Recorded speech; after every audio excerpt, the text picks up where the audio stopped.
Hi friends, அனைவருக்கும் வணக்கம். Welcome to பசுமை தமிழ். இப்போ நிறைய விவசாயிங்க பார்த்தீங்கன்னா தோட்டத்து வேலைக்கு ஆள் கிடைக்காம ரொம்பவே சிரமப்படுறாங்க. அவங்களுக்கான எளிய வகையில் நீண்ட கால பயிரான பப்பாளியை பற்றி தான் நம்ம இப்போ பார்க்க போகிறோம்.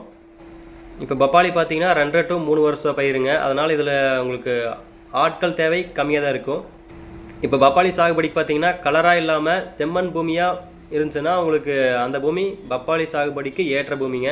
35 நாள் நாற்று வாங்கிட்டு வந்து ஒரு வாரம் கழித்து நீங்கள் நடவு செஞ்சிங்கன்னா அது கரெக்டான டைமுங்க. பப்பாளி நடவு பார்த்தீங்கன்னா 6 அடிக்கு 6 அடி நடவு வைக்கலாம்னு சொல்லுவாங்க. அதிகபட்சமாக நீங்கள் 7 அடிக்கு 7 அடி வைக்கலாம். இதனால் உங்களுக்கு காற்றோட்டம் ஜாஸ்தியாக இருந்துச்சுன்னா பூக்கள் பூக்கிறது ஜாஸ்தியாக பூக்கும், காய் அதிகமாக பிடிக்குங்க. 1 அடி ஆழமான குழி எடுத்து வச்சிங்கன்னா உங்களுக்கு நாற்று சேஃபாக இருக்கும். இல்லை ரொம்ப கொஞ்சம் மேலேயே வச்சிங்கன்னா காற்று வீசுறதுனால சாஞ்சதுன்னா நாற்று முறிஞ்சு வேஸ்ட்டாக இருக்கான வாய்ப்புகள் அதிகமாக இருக்குது. இப்போ நாற்று வச்சிங்கன்னா உங்களுக்கு 8 மாதத்தில் காய் வர ஆரம்பிச்சிருங்க. பூத்து காய் வந்துச்சுன்னா உங்களுக்கு அந்த 8 மாதத்துலேருந்து 1.5 வருஷத்து வரைக்கும் உங்களுக்கு காய் கிடைக்குங்க. ஆட்கள் பற்றாக்குறை இருக்கிற இடத்துல இந்த மாதிரி பப்பாளி சாகுபடி செஞ்சிங்கன்னா உங்களுக்கு நல்ல லாபம் கிடைக்குங்க. இந்த மாதிரி மேலும் தகவலுக்கு நம்ம சேனலை சப்ஸ்கிரைப் பண்ணி ஃபாலோ பண்ணிக்கோங்க. நன்றி, வணக்கம்.